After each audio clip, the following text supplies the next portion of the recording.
तब जो प्रतिबिंब बना उसका आकार भी उतना ही है जितना पहले वाले टाइम पे बना था। तो यहाँ थोड़ा सा कॉमन सेंस हमको लगाना पड़ेगा कि जब 20 सेंटीमीटर पे रखा गया होगा तो प्रतिबिंब जो है वो आपका, अगर आभासी बनाए या वास्तविक बनाए, आप थोड़ा सा दिमाग लगाओगे तो आपको समझ में आएगा। अब मैं आपके साथ रहूंगा एग्जाम टाइम तक, डेली क्लास रहेगा आपका, बट उसके पीछे उससे ज़्यादा इंपॉर्टेंट बताऊँ क्या है, उससे ज़्यादा इंपॉर्टेंट है आपका खुद का सेल्फ रूटीन कितना स्ट्रांग है, आप खुद कितने सवालों की प्रैक्टिस कर रहे हो, आप टेस्ट कितना अच्छे से दे रहे हो, ये सब ज़्यादा इंपॉर्टेंट है। तो रे ऑप्टिक्स का एक न्यूमेरिकल करते हैं। क्वेश्चन मैं बोल रहा हूँ, आप लोग अपनी कॉपी में नोट करें और फिर इसको सॉल्व करने की कोशिश करें। लिखो, क्वेश्चन ऐसा है, एक द्वि उत्तल लेंस, एक द्वि उत्तल लेंस जिसकी क्षमता P है, एक द्वि उत्तल लेंस, एक द्वि उत्तल लेंस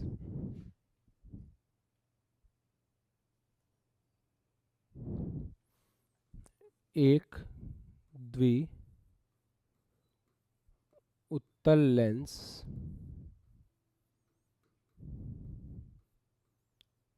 जिसकी क्षमता, क्षमता मतलब समझते हैं ना हम, पावर है ना, जिसकी क्षमता P है, एक द्वि उत्तल लेंस जिसकी क्षमता P है तथा दोनों ओर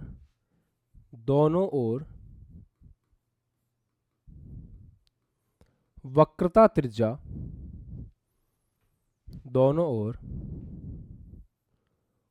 वक्रता त्रिज्या R है, दोनों ओर वक्रता त्रिज्या R है,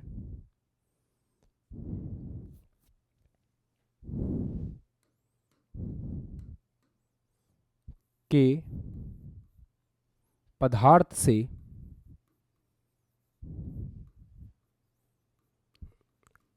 एक अन्य,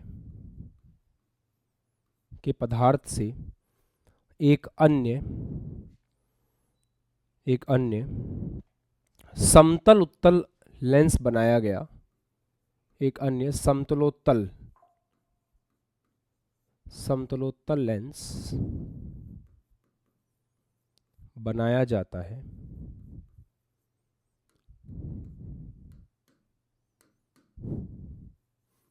बनाया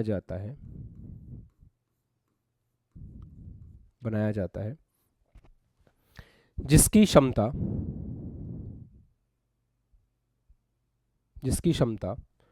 1.5 P है, इसकी क्षमता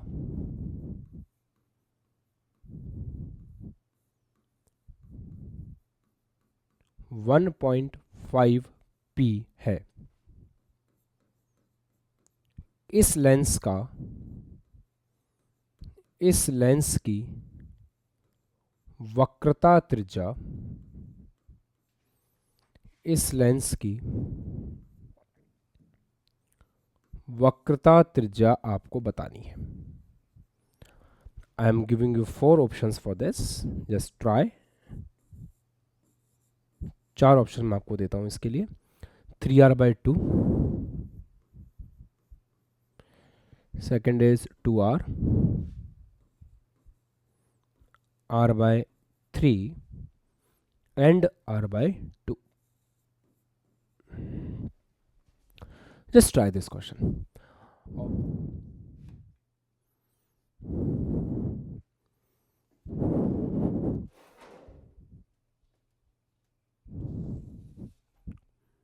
ओके, पढ़ लिया?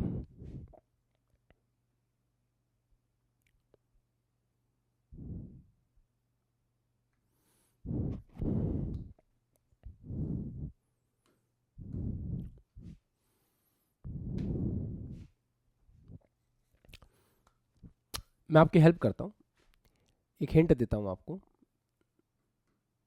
लेंस फॉर्मूला याद है सबको? अगर लेंस का मटेरियल का अपवर्तनांक n हो और उसके बाहर हवा हो तो अपन कौन सा फॉर्मूला यूज करते हैं बेटा? Power is equals to 1/f is equals to n-1 1/r1 - 1/r2। ये फॉर्मूला आपको अप्लाई करना है।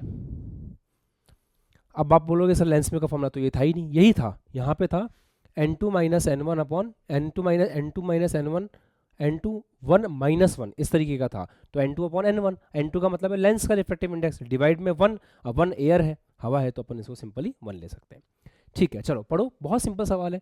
एक और ये जेई का सवाल है, एक द्विउत्तल लेंस जिसकी क्षमता P है, द्विउत्तल लेंस ऐसा दिखेगा, यस सर, जिसकी क्षमता P है, ठीक है, बहुत बढ़िया, पावर P है इसकी, is equal to 1 upon F, बराबर दोनों ओर वक्रता त्रिज्या r है, मतलब इधर की वक्रता त्रिज्या अगर r लेके चलें तो इधर की भी वक्रता त्रिज्या r है। बस यहाँ पर जो चीज़ ऑब्जर्व करने वाली होती है ना, वो होती है साइन। अपन अगर रेस को ऐसे आते हुए मान रहे हैं तो ये साइन हो गया पॉजिटिव, ये साइन हो गया नेगेटिव, तो ये जो फर्स्ट वाली वक्रता त्रिज्या है वो आपकी हो जाएगी पॉजिटिव, और जो सेकंड वाली वक्रता त्रिज्या है वो आपकी क्या हो जाएगी बेटा, नेगेटिव। इधर ध्यान देंगे सब बच्चे, फर्स्ट वाली पॉजिटिव, सेकंड वाली नेगेटिव, तो ये हो जाएगा n minus 1 upon r1, what is r1, first वाली पॉजिटिव है तो यहाँ पे प्लस का r, minus 1 upon r2, r2 हो गया माइनस का r, दैट्स इट। ये इसके लिए फॉर्मूला अप्लाई हो जाएगा, पक्का, ठीक है। सेकंड बोल रहा है समतलोत्तल, समतलोत्तल का मतलब समझते हो, समतल उत्तल लेंस कैसा दिखता है, समतल उत्तल लेंस आपका कुछ कुछ ऐसा दिखेगा, ठीक है ना, समतल देन उत्तल। तो इसके लिए ये साइड पॉजिटिव, ये साइड नेगेटिव, पहला वाला r1 जो होगा वो होगा प्लस का r, ठीक है, और जो दूसरा वाला होगा वो आपका होगा अनंत, r2 is equal to infinity, क्योंकि दूसरा वाला जो है वो लेंस आपका दूसरी सरफेस जो है वो समतल है। बस इसमें ये बात श्योर नहीं है ना, ये बात उसने अपन को बोली नहीं है कि वक्रता त्रिज्याएं सेम है, तो अगर यहाँ वक्रता त्रिज्या r ली थी तो यहाँ पे अपन r नहीं ले सकते, इसको बोलेंगे r डैश। और बाकायदा सवाल में वो यही तो पूछना चाह रहा है कि सेकंड वाले की वक्रता त्रिज्या कितनी है, तो ये तो हमें निकालना है, ठीक है। क्या दे रखा है, इसकी पावर दे रखी है, कितनी पावर है 1.5, तो 1.5 p बराबर, पहले पावर p थी तो 1.5 p है, बराबर 1 अपॉन एफ, बराबर वही n minus 1 upon r1, r1 कितना है प्लस का r dash, minus 1 upon r2, r2 कितना है 1 upon infinity. Is it tough, मुश्किल है सवाल, दोनों इक्वेशंस को डिवाइड करना है और कुछ नहीं करना, बस इक्वेशन डिवाइड करो तो आंसर आ जाएगा, आप कर लो, दोनों इक्वेशंस को डिवाइड करना, आंसर आ जाएगा, जिसका आंसर आ जाए कमेंट बॉक्स में लिख सकता है।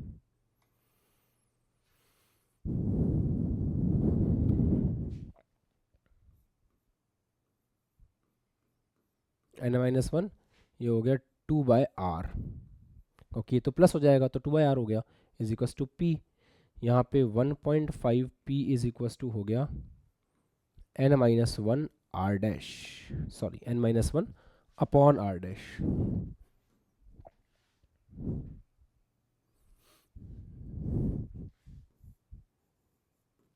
Say it equation number 1, say it equation number 2, let's divide these two, so it will be like p upon 1.5 p is equals to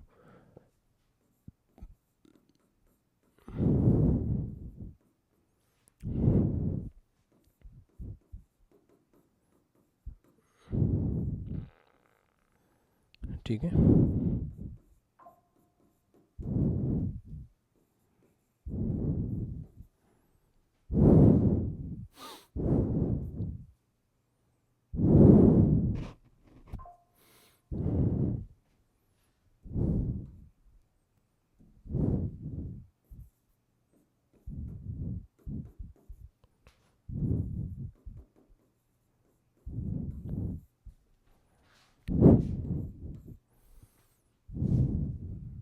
that's it, बस ऐसे करना था,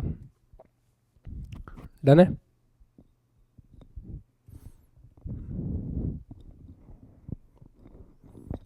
ओके चलो एक और सवाल देता हूँ, अच्छे से करना उसको।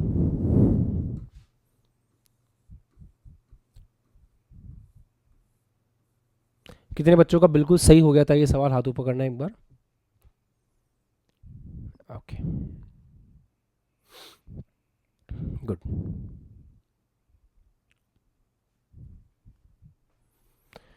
Now the next question is लिखो, एक कॉन्वेक्स लेंस के द्वारा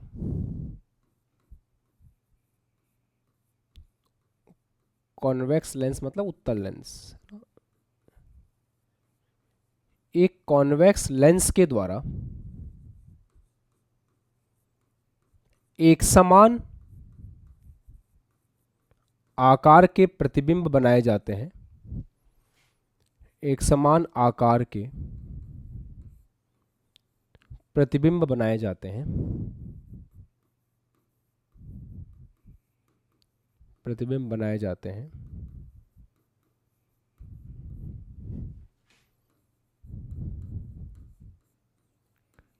जब वस्तु या जब बिंब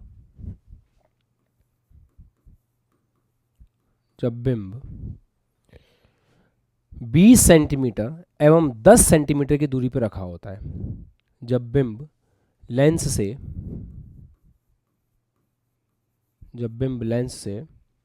20 सेंटीमीटर तथा 10 सेंटीमीटर की दूरी पर रखा होता है।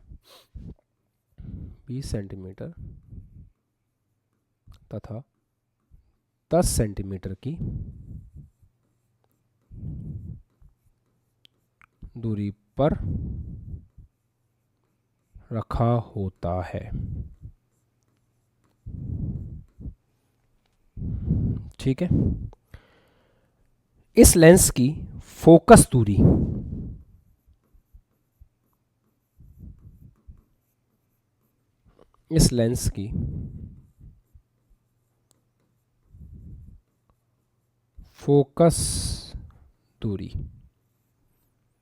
कितनी होगी? ये सोचना है और जवाब देना है कि इस लेंस की फोकस दूरी कितनी होगी।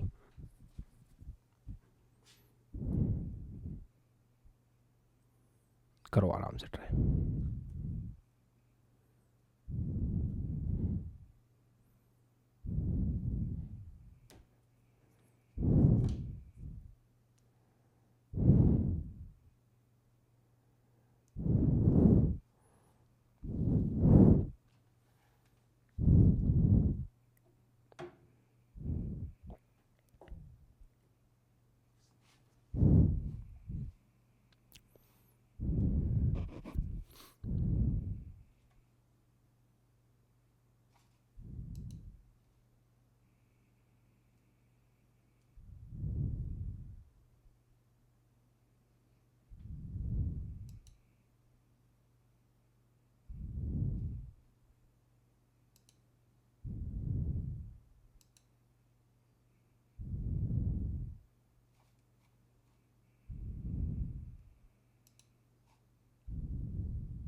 हो रहा है?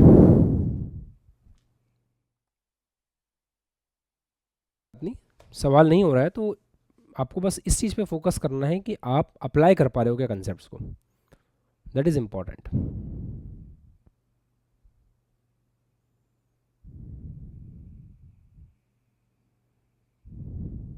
चलो देखें, ये एक अच्छा क्वेश्चन है ना, और जनरली जेई ऐसे क्वेश्चन पूछता है। किसी का आंसर आ जाता है तो हाथ ऊपर कर सकता है।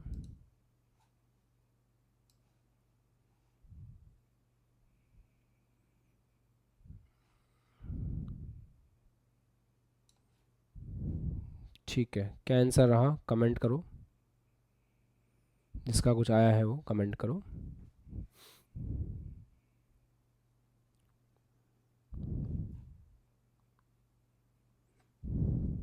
जिसका आ जाए मैं एक बार अलाउ कर देता हूँ, बोल के देख लो।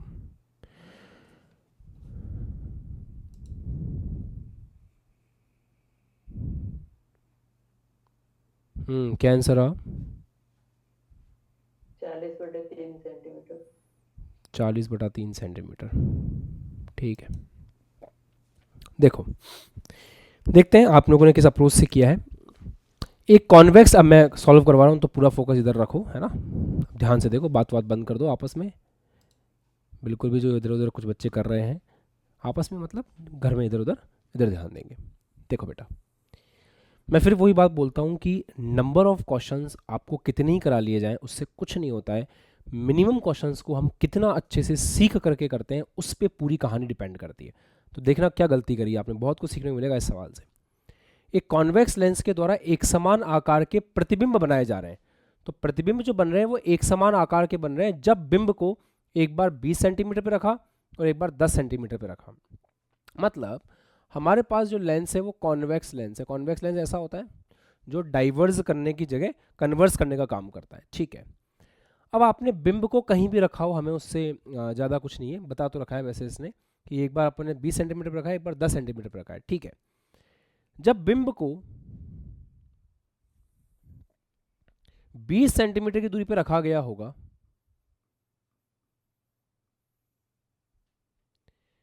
जैसे बिंब यहां रखा हुआ है, जब इसको यहां रखा होगा तो इसका जो भी प्रतिबिंब बना, ठीक है, मान लेते हैं उसका साइज इतना था, तो जब इस बिंब को उठा करके 10 सेंटीमीटर की दूरी पर रख दिया गया, 10 ही बोला है ना, ठीक है, 10 सेंटीमीटर की दूरी पर रख दिया गया,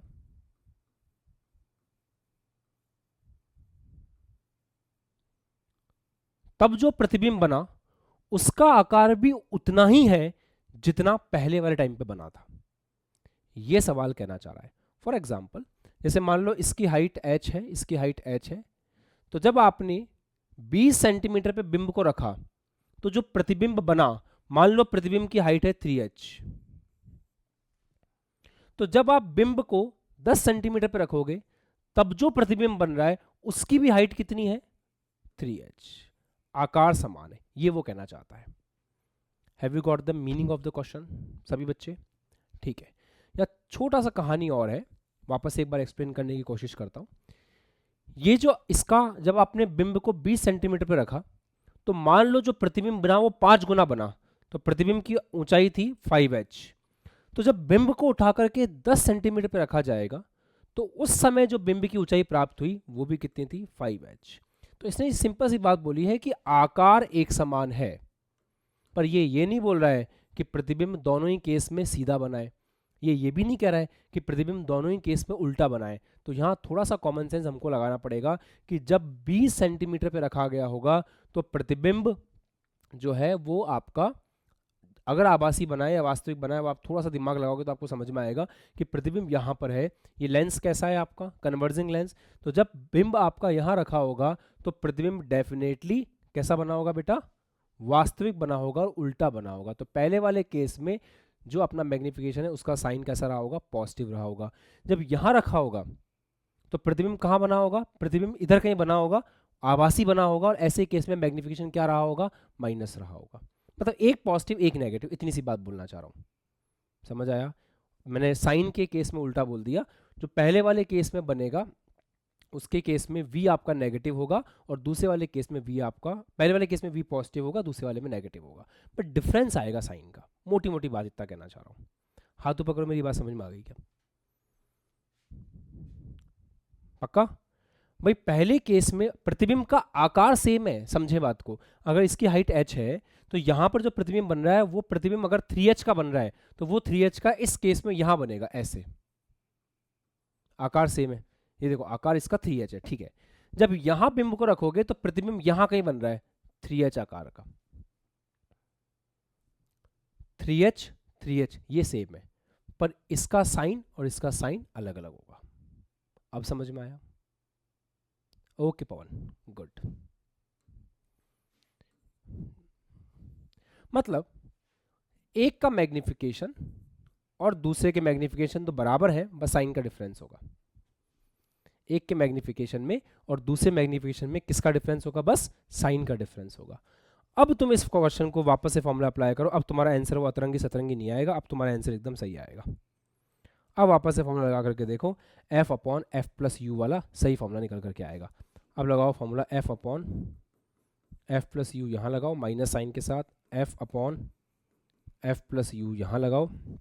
f तो सेम ही रहेगा तो f को तो हटाओ साइड में, नीचे f का जो मान है उसको रहने दो, प्लस u कितना है बेटा, u है -10 पहले केस में। आपकी मर्जी है, आप क्या लेना चाहते हो, पहले -10 -+ अपने हिसाब से करके सॉल्व करो इसको पूरी तरह से। 20 सॉरी, सेकेंड केस में f/f+ -10, बस इसको इक्वेट करो और f निकालने की कोशिश करो। देखो f कितना आ रही है, f से f कट जाएगा तो ये आ गया f -10 is equals to minus का f -20, तो ये आ गया f -10 is equals to minus का f प्लस का 20, तो ये आ गया यहाँ पे 2f इज इक्वल्स टू 30, तो ये f इज इक्वल्स टू आपका आ गया 15 सेंटीमीटर। तो ये वाली कहानी होती है बेटा, थोड़ा सा सवाल को ढंग से पढ़ते हैं तो आंसर बढ़िया निकल करके आता है।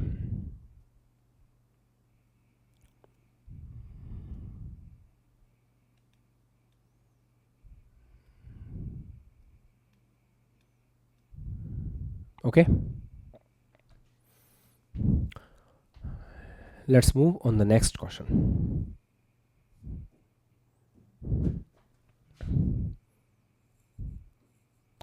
थोड़े चांस कम होते हैं इस तरह के सवाल आने के, बट ठीक है, जैसा जेई का फर्स्ट अटैम्प्ट रहा है, हम हल्के में तो नहीं ले सकते, तो we have to do this type of questions also.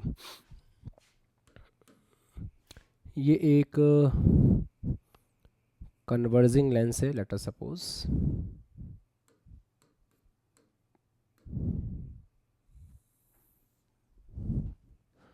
इस कन्वर्जिंग लेंस में अपन ने एक ऑब्जेक्ट रख दिया 10 सेंटीमीटर का, ऐसे।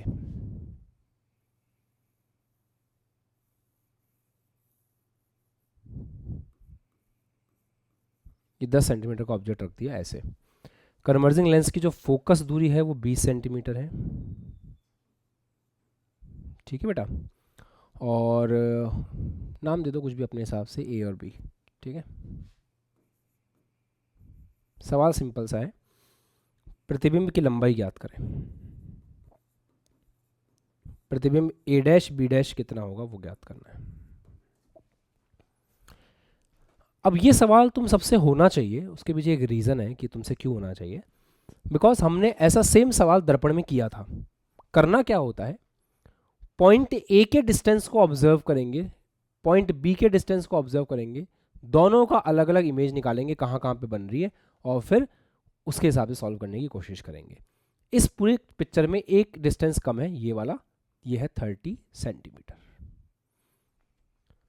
कर लोगे आप, पहले इस पॉइंट को ऑब्जेक्ट की तरह लो, इसकी इमेज देखो यहाँ पे कहाँ बन रही है, फिर बी को ऑब्जेक्ट की तरह, इसकी इमेज देखो कहाँ पे बन रही है, फिर a' b' को कंबाइन करना, फिर उसकी लेंथ निकालने की कोशिश करना। सेम सवाल मैं दर्पण में किया था, मैं उम्मीद करता हूँ कि आप ट्राई करोगे तो आपसे हो जाएगा।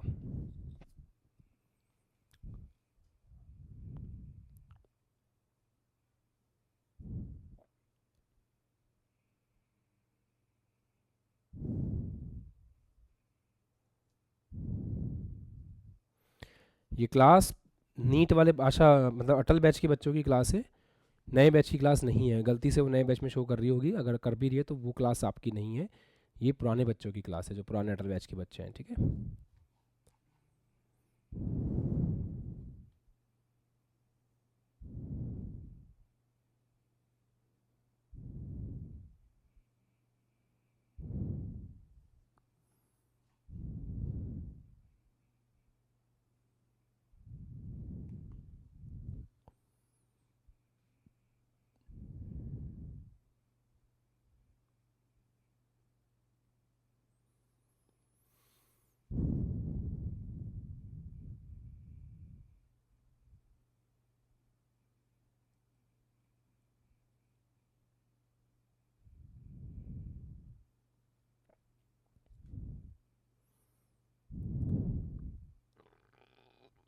करो, ट्राई करो, ट्राई करो, हो जाएगा सवाल, टफ नहीं है।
यही फॉर्मूला यूज कर रहे हैं ना सब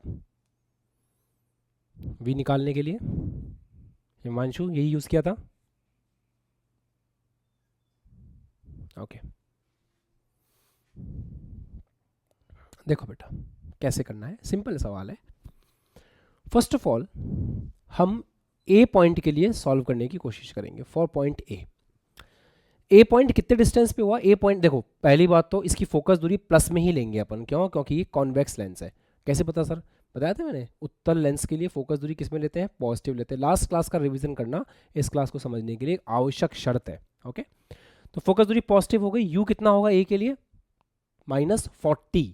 तो ये हो गया पहले वाले के लिए v बराबर u हो गया -40, f हो गया आपका 20 डिवाइड बाय u हो गया आपका -40 प्लस f हो गया आपका 20। जस्ट सॉल्व दिस, कोई बड़ी बात नहीं है, इस तरीके से अप्लाई करके आपको सॉल्व करना है। Got the answer? कितना आ रहा है? 40 आ रहा है, प्लस का 40।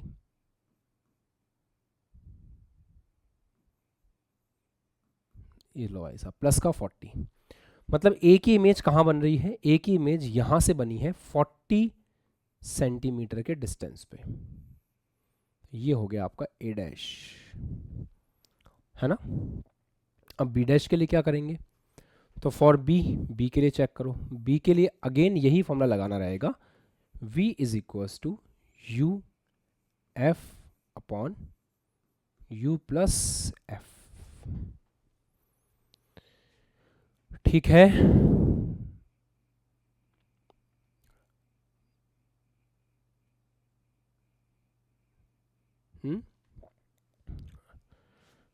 Now v is equals to u। How is this? 30 centimetre, तो u हो गया माइनस का 30। f कितना हो गया बेटा? फोकस दूरी प्लस का 20 है ही, डिवाइड बाय u कितना है अपना? माइनस का 30। f कितना है अपन? 20।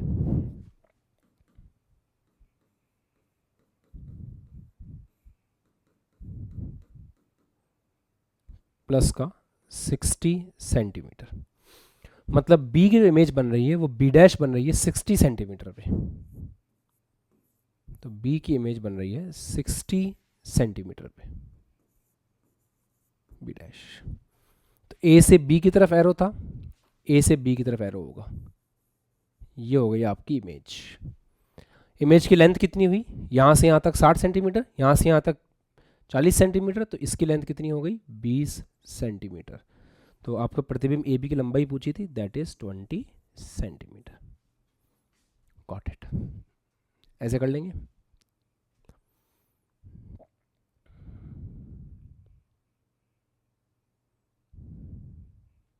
ठीक है विनीत, बन जाएगा सवाल? समझ आ गया बेटा? गुड। अश्विन क्लियर है? Okay good, done. चलो साहब, अब कुछ चीज़ें आपको समझाते हैं, कुछ कंसेप्ट लिख लो, कुछ कैप्सूल्स लिख लो। देखो, अगर बिंब बहुत छोटा हो ना, मतलब बिंब या तो बराबर हो या छोटा हो 1 mm से, मतलब ये जो लेंथ आप देख रहे हो ना, ये तो 10 सेंटीमीटर है। 10 सेंटीमीटर तो बहुत बड़ा हो गया। अगर 1 mm से छोटा बिंब हो तो यहां पर आप फॉर्मूला लगा सकते हो। कुछ फॉर्मूला बताता हूं, लगा सकते हो। क्या? Length of image upon length of object के लिए you can apply the formula. ये बराबर होगा ml के, और ये होगा v square upon U square के बराबर। डायरेक्ट फॉर्मूला आप लगा सकते हो। ml क्या है? लेटरल मैग्निफिकेशन, मतलब अनुदैर्ध्य आवर्धन। तो अगर आपका बिंब बहुत छोटा हो, 1 mm के आसपास हो या उससे भी छोटा हो, तो आप ये फॉर्मूला लगा सकते हो। और ऐसे केस में ये बराबर होगा ट्रांसवर्स मैग्निफिकेशन के स्क्वायर के। और ट्रांसवर्स मैग्निफिकेशन का फॉर्मूला तो आपको सभी को पता होगा, अभी बताया भी था मैंने, f upon f plus you के। तो अगर बिंब बहुत छोटा है तो ये कनेक्शंस आपको याद रखने हैं। डायरेक्ट सवाल में अप्लाई हो जाएगा, तुरंत आंसर निकल के आ जाएगा। अभी मैं एक सवाल दूंगा, इसके ऊपर करके देखना।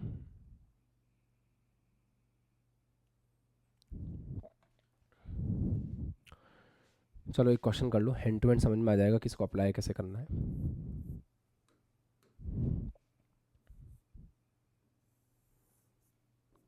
ऐसे एक लेंस है, इस लेंस की फोकस दूरी आपको दे रखी है -30 सेंटीमीटर। डन। इस लेंस से ऐसे एक ऑब्जेक्ट रखा है इधर, ऐसे एक ऑब्जेक्ट रखा है 1 mm का। अब यहाँ पे क्योंकि 1 mm है तो आप डेफिनेटली अप्लाई कर सकते हो, ठीक है। 30 सेंटीमीटर की दूरी पे रखा है, और यहाँ कुछ फ़र्क भी नहीं पड़ता ज़्यादा कहाँ से डिस्टेंस लें, क्योंकि छोटा है ऑब्जेक्ट बहुत।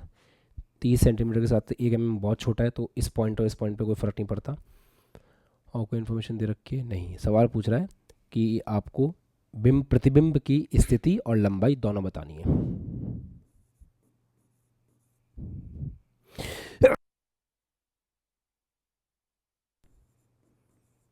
प्रतिबिंब की स्थिति भी बतानी है और प्रतिबिंब की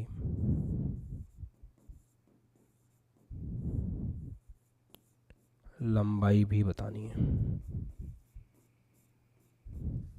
चलो करो सवाल। सामने फॉर्मूले लिखे हैं, इन फॉर्मूलों से करेंगे, तुरंत सवाल बन जाएगा, कोई दिक्कत नहीं होगी।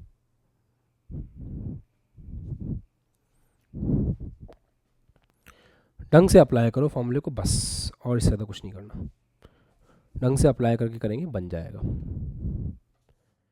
हाँ जी, कितना समय, इतना आसान सवाल था, कर लिया होगा। देखो लगाते हैं formula, length of image upon length of object बराबर। अब देखो समझा करो, आप चाहो जो फॉर्मूला लगा सकते हो, आप किसी भी 2-3 चीज़ों को अपने हिसाब से रिलेट कर सकते हो, कोई टेंशन वाली बात नहीं है। पहले एक काम करो, वी निकाल लो, है ना, पहले वी निकाल लो, फिर आगे सवाल कर लेते। पहले वी निकालना भूल गए होंगे आप लोग, वी निकाल लो डायरेक्ट। पहले वी कैसे निकलेगा, वही फॉर्मूला वी का लेंस के लिए था, u into F upon F plus you, या u प्लस एफ, कुछ भी बोल लो, क्या फ़र्क पड़ता है। चलो अप्लाई करो बेटा। u कितना है, -30, f कितना है, -30, कन्वर्ट डाइवर्जिंग लेंस है, ठीक है। u कितना है, u है -30, बस पहला स्टेप तो यही करना था ना, इसके अलावा कुछ और करना ही नहीं था। अगर ये स्टेप करते तो सवाल बड़े आराम से बन जाता। किया ऐसे, और ठीक है, बस ऐसे करना था। उसके बाद आपके पास यहाँ से v आ जाएगा। एक बार यहाँ से v आ गया तो आपको फॉर्मूला लगाना है L I upon L O बराबर, आप लगा सकते हो V square upon U square वाला फॉर्मूला। इससे आप लेंथ ऑफ इमेज निकाल लेते। और क्या पूछा था, प्रतिबिंब की स्थिति, ये स्थिति आ गई, ये इससे स्थिति आ गई, और इससे एल आ जाएगा। ये वैल्यू यहाँ पुट कर देना, यू आपके पास है ही, एल नॉट आपको 1 mm दे रखा है। बस कितने बच्चों ने ऐसे ही किया था, रेज योर हैंड्स। ओके ठीक है, सीख रहे हो, बढ़िया। अब फिर से एक छोटा सा कैप्सूल देने का टाइम है।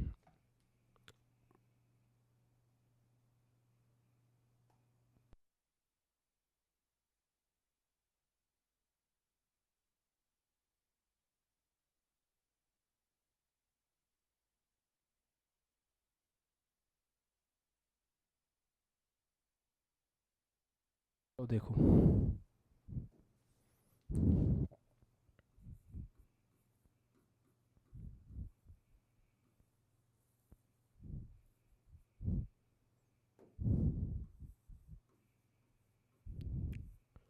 अगर क्वेश्चन आ जाए वेलोसिटी का,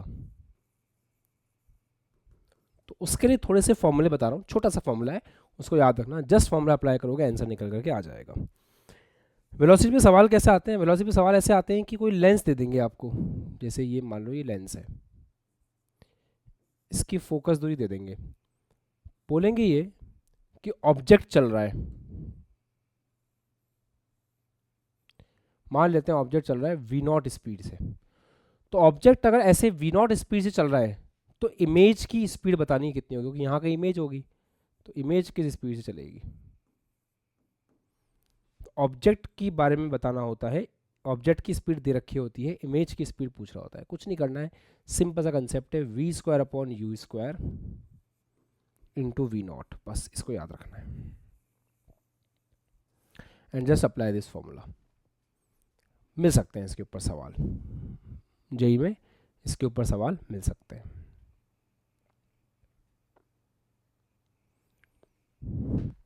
दिमाग में बिठा लो, न्यूमेरिकल जब देखो इस तरह कहीं पे ऑब्जेक्ट चलता हुआ दिख रहा हो, कुछ ऐसा लग रहा हो, तो आप ऐसे कर सकते हो। मैग्नीफिकेशन की टर्म्स में भी इस फॉर्मूले को, मतलब एफ की टर्म्स में भी मैं फॉर्मूला बता देता हूँ आपको। एफ के टर्म में फॉर्मूला ऐसा हो जाएगा कि F upon F plus U का whole square into V nought. तो एफ के टर्म्स में भी आप इस फॉर्मूले को याद रखें।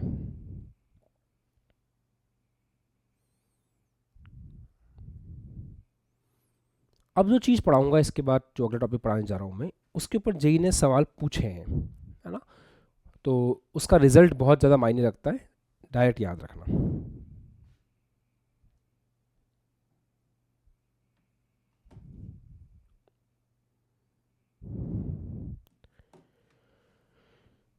विस्थापन विधि नोट कर लिया होगा इसको, ठीक है। डिस्प्लेसमेंट मेथड,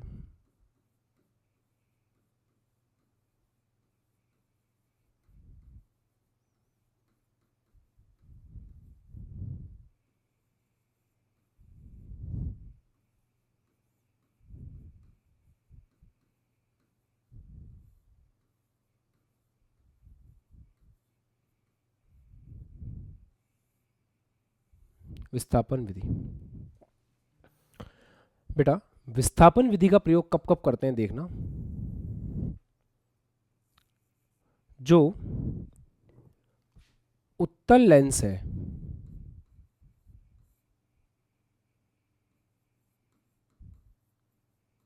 जिसे अपन कन्वर्जिंग लेंस के नाम से भी जानते हैं,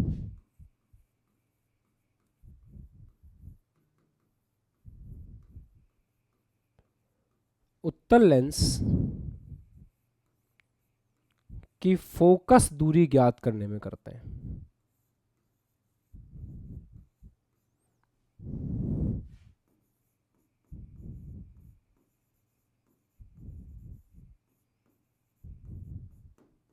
ठीक है, तो फोकस दूरी, जो कन्वर्जिंग लेंस होता है ना, उस कन्वर्जिंग लेंस की फोकस दूरी ज्ञात करने में करते हैं। काफी स्टैंडर्ड मेथड है, आपको इसके बारे में याद रखना है। इसके ऊपर इंपॉर्टेंट भी लिख सकते हो जेई के हिसाब से। करते क्या है, यहां मान लो एक स्क्रीन है जिसको आप पर्दा कहते हो,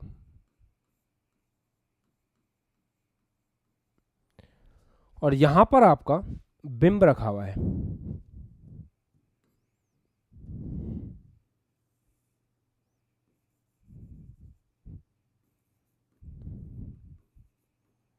और ये फिक्स है, इसको हिलाने का काम नहीं है अपने पास। एक लेंस लिया अपन ने, और लेंस लेके अपन ने ऐसे ऐसे उस लेंस को घुमाना शुरू किया। उससे पहली बात, बिंब और स्क्रीन के बीच का जो डिस्टेंस है वो कैपिटल डी है, ये फिक्स रहेगा, इसको भी चेंज नहीं करना है। तो जो सेटअप आपकी आंखों के सामने आपको अभी दिख रहा है, वो सेटअप बिल्कुल भी चेंज नहीं होगा, वो अपनी जगह पे बैठा रहेगा, हमेशा याद रखना। अब क्या किया अपन ने, हमने एक लेंस लिया। कैसा लेंस? Converging lens. उस लेंस को यहाँ पे रख के देखा, पर्दे पे अपन को इमेज नहीं मिली, क्लियर इमेज नहीं मिली, या तो मिली तो धुंधली मिली, या फिर मिली नहीं। फिर अपने लेंस को थोड़ा आगे लेके गए, आगे लेके गए, आगे लेके गए, आगे लेके गए। एक ऐसी समय पे आएगा, एक ऐसी स्थिति आएगी जब हमें पर्दे के ऊपर एकदम क्लियर इमेज इसकी दिखाई देगी। वो पॉइंट ये था, ठीक, स्क्रीन के ऊपर बढ़िया दिखाई दे रहा है। फिर हमने क्या किया, इसको आगे लेके गए, आगे लेके गए, आगे लेके गए, आगे लेके गए, आगे लेके गए, अभी वापस धुंधला हो गया। जैसे यहाँ से आप इसको हिलाओगे फिर धुंधला हो जाएगा। आगे लेके गए, लेके गए, लेके गए, लेके गए, एक टाइम पे ऐसा आया जब वापस से हमको क्लियर इमेज दिखाई दी। सबसे पहली बात, दिमाग में अभी तो मज़ा आ रहा है पढ़ने में, बाद में जब इस टॉपिक को देखोगे ना तो एक कन्फ्यूज़न हो जाएगा कि ये एक अलग लेंस है, ये एक अलग लेंस है। नहीं, इसे मैं लिख देता हूँ कि ये दोनों लेंस सेम है, सेम लेंस डिफरेंट पोजीशन। बस इन दोनों लेंस में कौन सी चीज कॉमन है, जब इस लेंस को यहां रखा है तो भी इधर जो इमेज बन रही है वो क्लियर बन रही है, जो बिंब है उसकी, और जब इसको अपन ने यहां रखा तो भी बेटा इमेज जो बन रही है वो एकदम क्लियर बन रही है। ये चीज कॉमन है, यहाँ पे जो इमेज बन रही है इधर रखने पे भी क्लियर बन रही है, इधर रखने पे क्लियर बन रही है, ये चीज आपका इन दोनों में कॉमन है। बाकी लेंस आपके सेम ही, ये मत सोचना कि लेंस जो है वो अलग अलग है, स्थितियां डिफरेंट है।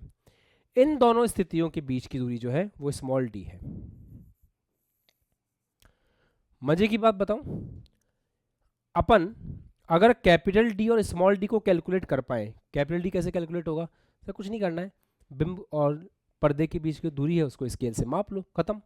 ये स्मॉल डी कैसे कैलकुलेट करना है सर, ये भी आसान है, हम लेंस को ऐसे ऐसे ऐसे लेके जाएंगे, एक पॉइंट आएगा जब वहाँ पे इमेज क्लियर दिखेगी वहाँ पे मार्क कर लेंगे, फिर लेंस को आगे लेके जाएंगे, फिर एक पॉइंट वापस से आएगा जहाँ पे इमेज हमें क्लियर दिखेगी, उस पॉइंट को हम फिर से मार्क कर लेंगे और उन दोनों पॉइंट्स के बीच का डिस्टेंस डी हो जाएगा। अगर तुम ये करने में कामयाब हो गए तो मेरे पास ये खुशखबरी है, अगर स्मॉल डी कैपिटल डी आप निकाल पाते हो तो जो फोकस दूरी होगी वो होगी D square minus small D square upon 4d square. बताइए, हाँ स्क्वायर नहीं आएगा, 4d। तो ये एक प्रैक्टिकल मेथड होता है फोकस दूरी निकालने का कन्वर्जिंग लेंस की। ये फोकस दूरी का फॉर्मूला याद रखना, बस आसान बहुत ज़्यादा है, बहुत ज़्यादा आसान टॉपिक है, बट हमें दिमाग में क्लियर होना चाहिए इस स्मॉल डी का मतलब क्या है और इस कैपिटल डी का मतलब क्या है। बस सवाल आया तो फॉर्मूला बेस्ड सवाल आएगा, just you have to put the formula, that's it, nothing else. बस आपको फॉर्मूला पुट करना होगा, ऐसा सवाल आएगा, इससे ज़्यादा कुछ नहीं।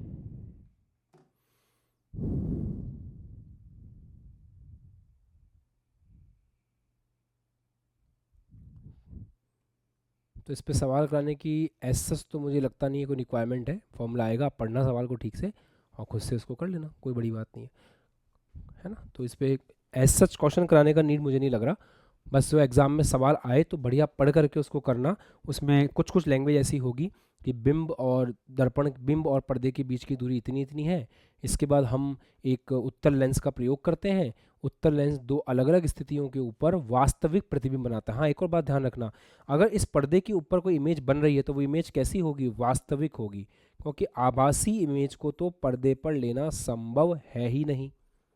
तो लैंग्वेज, थोड़ा सा लैंग्वेज में आपको वास्तविक इमेज को ढूंढना पड़ेगा, वर्ड वास्तविक होना चाहिए वहाँ पे। बेटा क्लियर पॉइंट है ना सारे, कुछ इसमें ऐसा है नहीं, वास्तविक नहीं होगा तो इमेज कैसे बना लोगे, पर्दे पे इमेज आ रही है मतलब वास्तविक है, दिमाग पे रखो इसको।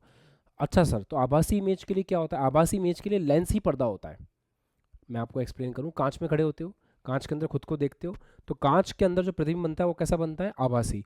उस आभासी प्रतिबिंब के लिए पर्दा कौन है, कांच खुद है। पर आप कभी भी कितनी मेहनत कर लो, आप अपनी उस फोटो को किसी पर्दे पे नहीं ले पाओगे, स्क्रीन पे नहीं ले पाओगे। और जो कैमरे में फोटोग्राफी होती है उसमें क्या होता है, उसके अंदर एक स्क्रीन पे ले जाता है, इसलिए कैमरे में जो लेंस काम में आता है वो लेंस पीछे एक स्क्रीन के ऊपर आपकी इमेज बनाता है, ऐसा। चलो बढ़िया है, तो ये टॉपिक हुआ आपका कंप्लीट। अब कॉम्बिनेशन ऑफ लेंस देख लेते हैं एक बार।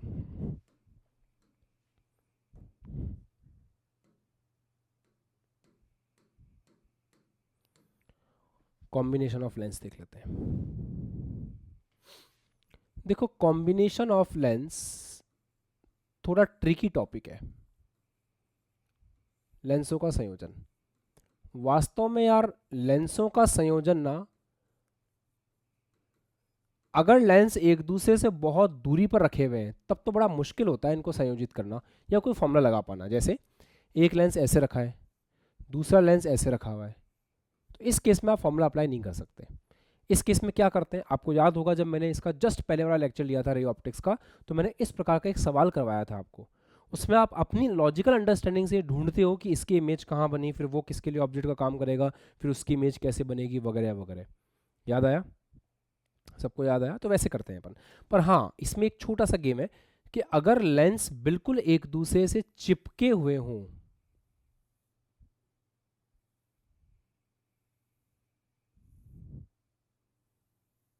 ऐसे, मेरे को थोड़ा और चिपकाना चाहिए इनको आपस में ना,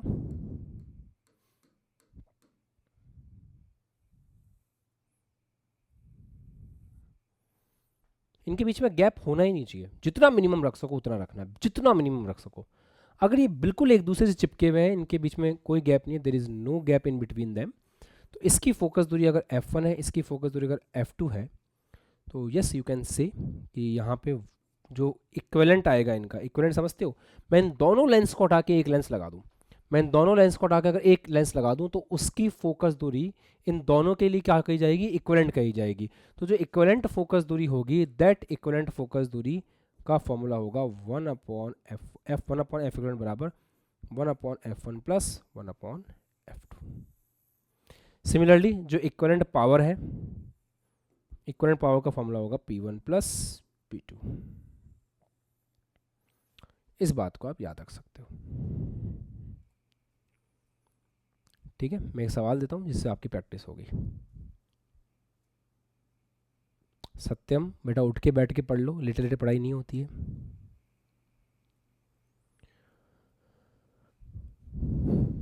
पहली बात तो जिनके कैमरे ऑफ है ना, उनमें से आधे से ज़्यादा तो सो ही रहे होंगे।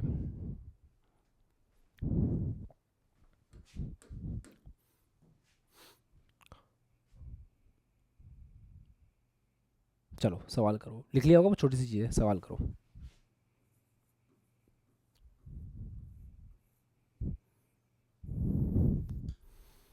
आपको दिया है एक लेंस, फोकस दूरी है इसकी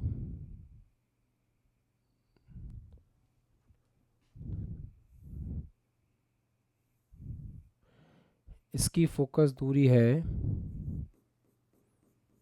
10 सेंटीमीटर,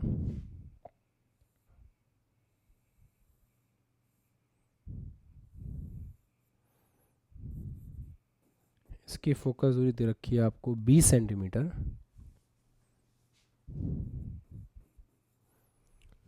इन दोनों से 30 सेंटीमीटर की दूरी पर 1 mm का ऑब्जेक्ट पड़ा हुआ है। अब आपको बताना है कि F इक्विवेलेंट कितना होगा। तीन चीज़ें निकालनी है आपको। पहला,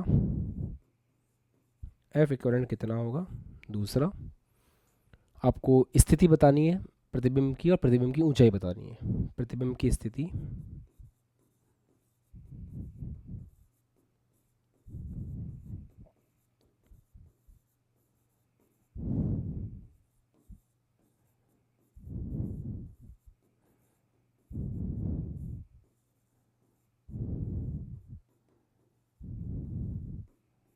ये बतानी। चलो साहब करो।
डैड ये भी तो कर सकते हैं, यहाँ से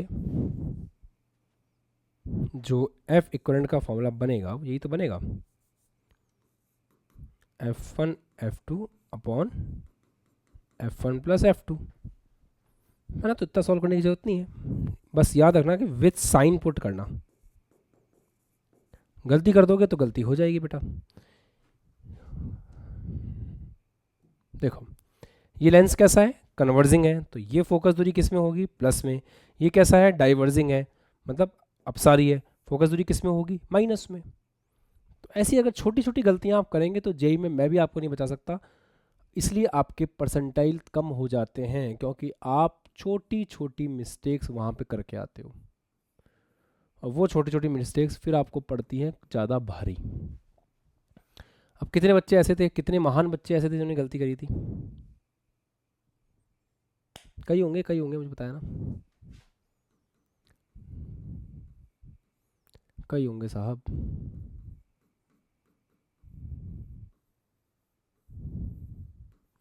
फोकस दूरी आई है प्लस का 20 सेंटीमीटर। प्लस आने का मतलब समझते हो, फोकस, अब इसके मतलब है मायने हैं कुछ, क्योंकि यहां पे साइन आ रहा है पॉजिटिव। किसका साइन पॉजिटिव आ रहा है बेटा, एफ इक्विवेलेंट का साइन पॉजिटिव आ रहा है। किसका साइन पॉजिटिव आ रहा है बेटा, एफ इक्विवेलेंट का साइन पॉजिटिव आ रहा है। तो अगर एफ इक्विवेलेंट का साइन पॉजिटिव आ रहा है तो इसके कुछ मायने हैं। क्या मायने हैं, पहला मायना तो इसका यह है कि साइन पॉजिटिव होने का मतलब होता है कन्वर्जिंग लेंस बना है। इन दोनों के कॉम्बिनेशन से जो लेंस बना है वो कन्वर्जिंग लेंस है, ऐसा, जिसकी फोकस दूरी 20 सेंटीमीटर है, और उसके आगे आपने बिंब कहां रख रखा है, 1 mm के ऊपर, सॉरी 1 mm ऊंचाई का बिंब आपने कितनी दूरी पर रख रखा है, 30 सेंटीमीटर पे। अब एक नया सवाल बन गया, अब तो कर लेंगे, है ही क्या सवाल में, अब v निकालना है, v हो जाएगा u into F upon U plus F. कुछ बचा है क्या करने के लिए, अब कुछ बचा है, नहीं बचा ना। और मैग्नीफिकेशन का फॉर्मूला लगा करके आप हाइट ऑफ इमेज भी निकाल लोगे, अब तो कोई बड़ी बात है ही नहीं। पक्का हो जाएगा अब तो। अभी एक नया सवाल बन गया, ये एक नया क्वेश्चन हो गया आपके लिए, this is the new question.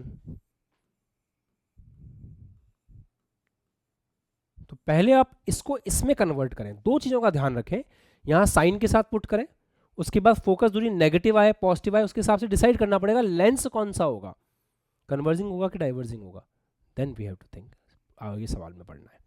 तो रे ऑप्टिक के सवाल बहुत आसान होते हैं बेटा, बस उसके अंदर हमें फॉर्मूलों को पुट करना, वैल्यूज को पुट करना, ये सब अच्छे से आना चाहिए, ठीक है।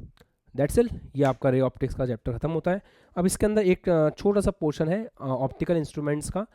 ऑप्टिकल इंस्ट्रूमेंट्स के ऊपर एक वीडियो बना हुआ है जिसके अंदर सारे ऑप्टिकल इंस्ट्रूमेंट एक्सप्लेन किए हुए हैं। कितने बच्चों ने वीडियो देख रखा है ऑलरेडी अपने अपने क्लासेस के अंदर, मेरे द्वारा बनाया गया, देख रखा है, बढ़िया। जिन्होंने नहीं देख रखा है वो आज का टाइम है आपके पास, देख लेना। नेक्स्ट क्लास में हम उसके कुछ क्वेश्चंस न्यूमेरिकल्स कर लेंगे उस टॉपिक के ऊपर, और थोड़ा उस टॉपिक में मैं आगे पढ़ाऊंगा, पर उससे पहले पुराना एक बार रिवाइज करके आना। सबके रे डायग्राम बनाने मत बैठना, तुम्हारा बोर्ड एग्जाम नहीं है कि तुम्हारे रे डायग्राम बनाने के लिए आएंगे, बस लॉजिक समझ लेना कि किस किस के लॉजिक में क्या, लेंथ ऑफ ट्यूब क्या होता है, और उसमें एंगल, आई का एंगल क्या है, ये सब कुछ आप रिवाइज करके आ जाना, ठीक है। और टेस्ट जिस बच्चों ने नहीं दिए टेस्ट दे लेना। अब मैं आपके साथ रहूँगा एग्ज़ाम टाइम तक, डेली क्लास रहेगा आपका, बट उसके पीछे उससे ज़्यादा इंपॉर्टेंट बताऊँ क्या है, उससे ज़्यादा इंपॉर्टेंट है आपका खुद का सेल्फ रूटीन कितना स्ट्रांग है, आप खुद कितने सवालों की प्रैक्टिस कर रहे हो, आप टेस्ट कितना अच्छे से दे रहे हो, ये सब ज़्यादा इंपॉर्टेंट है। क्योंकि ये सब चीज़ें पढ़ने में मज़ा तभी आ सकता है, या सवाल ज़्यादा से ज़्यादा तभी बन सकते हैं जब आप अपने लेवल पे भी सवालों की प्रैक्टिस करो। मैं बस आपको 1 या 2 या 3 अच्छे सवाल करा सकता हूँ, उसके ऊपर प्रैक्टिस करने के लिए और सवाल तो आप ही को करने पड़ेंगे। CB कितने बच्चों के पास पहुँच गई है, CB3 ऑलमोस्ट सबके पास ना, ठीक है, मैं आज एक आ गई, ठीक है। तो CB3 में सवाल करना शुरू कर दो, और जिनके पास नहीं पहुंची मैं शीट अभी बना करके दे देता हूँ, उस शीट सवाल करेंगे अपन, ठीक है। आज इसके सवाल लगाना रे ऑप्टिक्स से सारे के सारे, ओके। इक्विलिब्रियम रिवाइज करके रखना, अगली क्लास केमिस्ट्री में इक्विलिब्रियम चैप्टर की होगी, उसको फिनिश करेंगे, फिर केमिस्ट्री में आगे बढ़ेंगे। डन। आज मैं आप लोगों का रिजल्ट देखूंगा पहले, कि आप लोगों का क्या रिजल्ट रहा है, उसके बाद आप लोगों से अगली क्लास में बातचीत करूँगा। तो आज हम बातचीत नहीं कर रहे हैं, अगली क्लास में करेंगे। फिर भी कुछ बहुत इंपॉर्टेंट कुछ बात है तो आप हाथ ऊपर करो, एकदम जनरल बात के लिए नहीं, कोई खास इंपॉर्टेंट बात है तो हाथ ऊपर करो। हर्ष को है, हाँ हर्ष बोलो।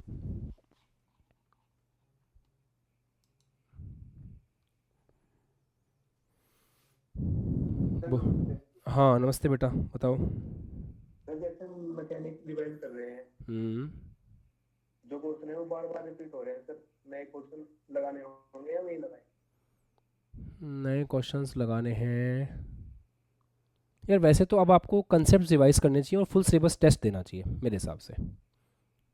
ये है, नए क्वेश्चंस लगाने हैं तो अब रे ऑप्टिक्स के लगाओ, जो चैप्टर चलेंगे ना उनके लगाना। अब पहली बात तो क्या है, अगर आपने सीबी पूरी सॉल्व कर ली है, अगर सीबी पूरी सॉल्व नहीं की है तो सीबी सॉल्व करने पे मेहनत करो, एक्सपीरियंस बिल्डर एग्जाम के ऊपर ध्यान दो। अगर वो हो गया है तो उसके बाद फिर वो चैप्टर हो गया बस, इसके बाद तो जो आएगा वो आपके रिकॉल पर डिपेंड करेगा, क्योंकि इतना करने के बाद फिर ज़्यादा क्वेश्चन से कुछ नहीं होगा। फिर एक काम कर सकते हो, just revise the formula and go for the test, फिर सीधा टेस्ट दो ऐसा। और फिर ये एनालाइज करो कि टेस्ट में मुझे सवाल बन रहे हैं कि नहीं बन रहे हैं, क्योंकि टेस्ट का माहौल थोड़ा सा अलग होता है। और आज तो आपके पास रे ऑप्टिक्स है तो इसको करो अच्छे से, ठीक। और कुछ, और कोई बच्चा? ठीक है, बाकी जनरल बात अपन अगली क्लास में करेंगे। और टेस्ट को सीरियसली लो, फिर से यही बोलूँगा कि टेस्ट को अच्छे से सीरियसली लेकर के करो। रेगुलरली क्लास में आओगे 3-4 दिन, 2-3 दिन, फिर अपन डिस्कस करेंगे आगे का प्लान। अभी तो आपको फ्लो वापस से बनाना है, क्योंकि क्लास का फ्लो बीच में थोड़ा डिस्टर्ब सा हो गया था, तो आपका फ्लो थोड़ा टूट गया होगा क्लास का, उसको वापस से बनाना है, फिर हम लोग आगे बढ़ेंगे। इनफ टाइम है, फिर से बोल दूँ आपको मैं, अगर अभी भी आप बचे हुए सिलेबस को अच्छे से कवर कर लेते हो और पुराने सिलेबस का अच्छे से रिवीजन आप लोगों ने कर लिया है, आप अपनी परसेंटाइल बहुत अच्छे से इंप्रूव कर सकते हो। तुम में से सब बच्चों को मैंने ऑब्जर्व किया है, तुम्हारे रिजल्ट को, कोई बच्चा एक सब्जेक्ट में 99 परसेंटाइल ला रहा है, एक में 95 ला रहा है, दूसरे में 20 ला रहा है। तो कहने का मतलब ये है कि अगर आप सच में ही गधे हो तो आपके सब सब्जेक्ट्स में 20 परसेंटाइल आनी चाहिए, ठीक है। अगर आपकी एक सब्जेक्ट में 99 परसेंटाइल आ रही है, इसका मतलब आप पढ़ तो अच्छे से रहे हो, सही तरीके से पढ़ रहे हो। बस हो ये रहा है कि आप एग्ज़ाम के अंदर जाकर के या तो गलतियां कर रहे हो, सवाल को चूज सही से नहीं कर रहे हो, सवाल को ईगो के ऊपर ले रहे हो, सवाल को अटेम्प्ट करते वक्त में कैलकुलेशन मिस्टेक्स कर रहे हो, सिली मिस्टेक्स कर रहे हो, क्योंकि आपको मजाक लगता है। बट इस क्वेश्चन को पढ़ करके जिन भी बच्चों ने ये साइन मिस्टेक की थी ना, उनको एक बार सोचना पड़ेगा बैठ करके, बिकॉज वहाँ चांस नहीं है। वहाँ 2 मिनट में सवाल करना होगा, 2.5 मिनट में सवाल करना होगा। हम अफोर्ड ही नहीं कर सकते मिस्टेक्स को। Again I am saying simple thing, कुछ नहीं होता, सवाल सिंपल ही होता है। ये कितना टफ सवाल थोड़ी है, सिंपल सवाल है। बट अगर आप इसमें साइन की गलती कर दोगे, आंसर गलत आएगा, कोई नहीं बचा सकता आपको। जैसे ये सवाल था अपना, और भी सवाल आए थे ना अभी जहाँ पे तुम लोगों ने गलतियाँ की थी बेसिकली। जैसे यहाँ साइन की गलती कर दो, नहीं बचा पाएंगे, यहाँ साइन की गलती कर दो, नहीं बच पाओगे। तो ऐसे थ्रू आउट द सब्जेक्ट्स में होता है। तो तीनों सब्जेक्ट्स के अंदर आपको अपना फोकस बिल्कुल एकदम शार्प ईगल फोकस रखना पड़ेगा। आप भले ही 5 घंटे पढ़ रहे हो, बट 5 घंटे में पूरे 5 घंटे पढ़ाई करो। अच्छे फोकस के साथ सवाल अटेम्प्ट नहीं करोगे तो सवालों में सिली मिस्टेक्स होंगे, सिली मिस्टेक से तुम्हारा कॉन्फिडेंस डाउन होगा, तो टाइम तो फिर भी वेस्ट करोगे ना, कैलकुलेशन को रीचेक करने में टाइम वेस्ट करोगे। तो बेहतर ये है कि एकदम शार्प फोकस के साथ में पढ़ाई करो, बिल्कुल शार्प फोकस के साथ में। दिन में 2 बार नहाने की जरूरत पड़ती है, दिन में 2 बार नहा लो, कोई दिक्कत नहीं है। अपने आप को अलर्ट रखने की कोशिश करो, शार्प फोकस के साथ सवाल करने की कोशिश करो। और जिन कितने कितने बच्चे हैं जिनके एक भी सब्जेक्ट में, किसी एक सब्जेक्ट में 90 परसेंटाइल से ऊपर आए, किसी भी एक सब्जेक्ट में?